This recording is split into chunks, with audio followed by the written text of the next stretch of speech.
मित्रों, स्वागत है आपका हमारे YouTube चैनल में। आज हम आपके लिए लाए हैं DSSB PGT हिंदी का प्रश्न पत्र जो कि 24 जुलाई 2018 का है। इस पेपर में कुल मिला के 300 प्रश्न थे, जिसमें से 200 प्रश्न हमने पहले ही हल कर दिए हैं हिंदी विषय से संबंधित।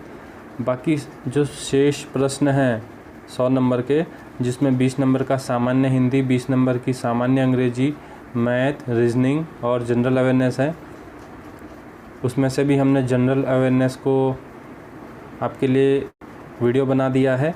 अभी हम इस पेपर में बात करेंगे सामान्य हिंदी के 20 प्रश्नों के ऊपर, तो आप इस वीडियो को अंत तक ज़रूर देखें, जो कि PGT के लिए कॉमन हो सकते हैं ये प्रश्न। तो देखते हैं इसके सामान्य हिंदी से संबंधित प्रश्नों को। तो मित्रों देखिए, जनरल हिंदी के प्रश्न शुरू होते हैं यहाँ पे गद्यांश से।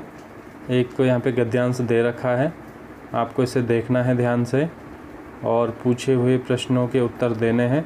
वीडियो को पॉज आप कर सकते हैं, रिलेटेड प्रश्नों के आप उत्तर दीजिए।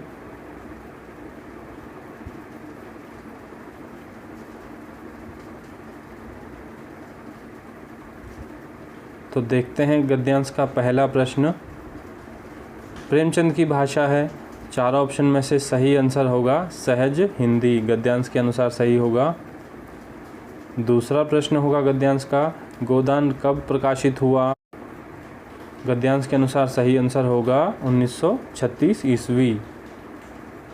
फिर से देखिए अगला प्रश्न गद्यांश के अनुसार, प्रेमचंद का उपन्यास नहीं है, चार ऑप्शन में से सही आंसर होगा तमस।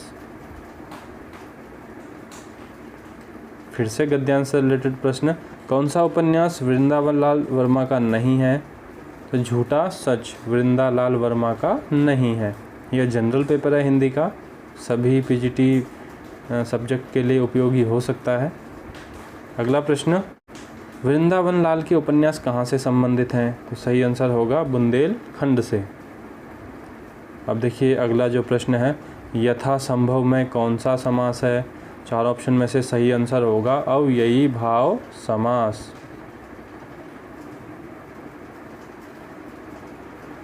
और इसका विग्रह होगा जैसा संभव हो। अव्ययी भाव समास जिसमें पहला पद अव्यय होता है वह अव्ययी भाव समास होता है, तो इसलिए तीसरा ऑप्शन सही होगा। पृथ्वी का पर्यायवाची नहीं है, देखिए चार ऑप्शन में से तीसरा ऑप्शन सही होगा सविता। सविता सूर्य का पर्यायवाची शब्द है, जबकि अन्य सभी पृथ्वी के पर्यायवाची हैं, भू, धरा, वसुधा। तो यहाँ पे पृथ्वी का पर्यायवाची नहीं होगा सविता। निम्न में से तद्भव शब्द है, देखिए तद्भव और तत्सम दोनों में अंतर यही है कि तत्सम शब्द संस्कृत के होते हैं जो हिंदी में हम उपयोग करते हैं। तो यहाँ पे धैर्य, धान्य, दुर्लभ ये सभी तत्सम शब्द हैं, जबकि दूध यहाँ पे तद्भव शब्द है और इसका तत्सम होगा दुग्ध। तो इसलिए तीसरा ऑप्शन यहाँ पे सही होगा। प्राचीन का विलोम होगा, चार ऑप्शन में से देखते हैं, सही आंसर है नवीन, प्राचीन का विलोम होगा नवीन।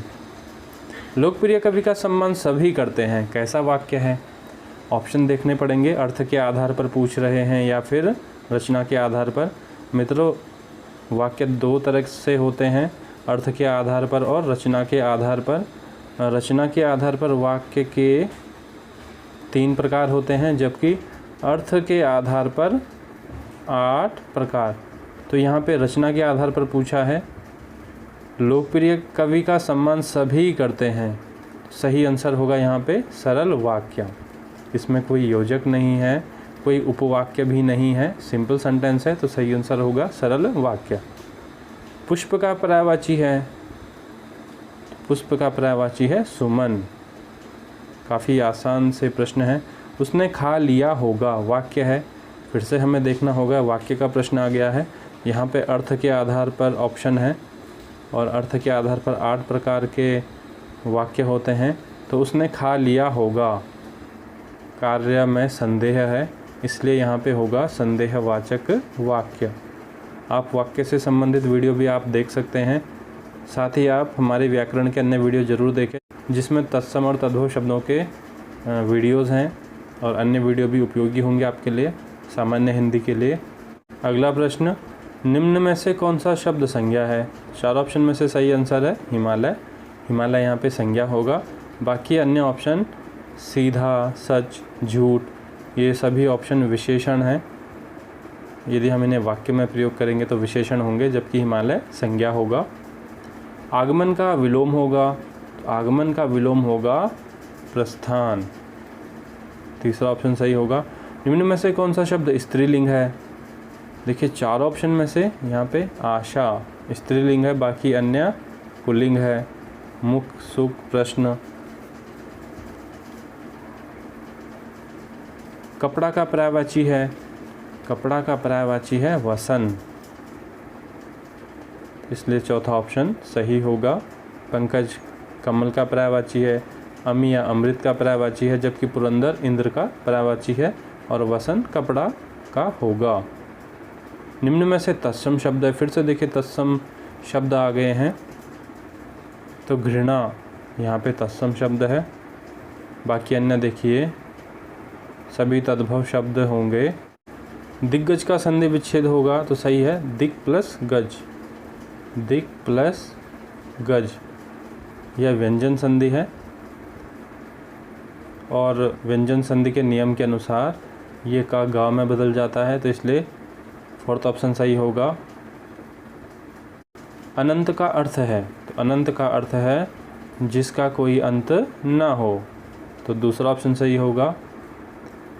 यह काम आप पर निर्भर करता है, वाक्य में अशुद्ध अंश है।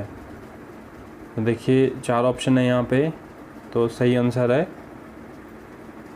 करता है, तो अशुद्ध है यहाँ पे करता है, यहाँ होना चाहिए था यह काम आप पर निर्भर है, तो इसलिए दूसरा ऑप्शन सही होगा। तो मित्रों, इस तरह से DSSB के जनरल पेपर में सामान्य हिंदी का यह भाग समाप्त होता है। इस पेपर के अन्य भाग भी हम आपके लिए ज़रूर लाएंगे। यह वीडियो आपको कैसा लगा हमें ज़रूर बताइए। हमारे इस वीडियो को लाइक करिए, शेयर करिए, हमारे चैनल को सब्सक्राइब करिए। मिलते हैं अगली वीडियो के साथ। हमसे जुड़ने और वीडियो देखने के लिए बहुत बहुत धन्यवाद।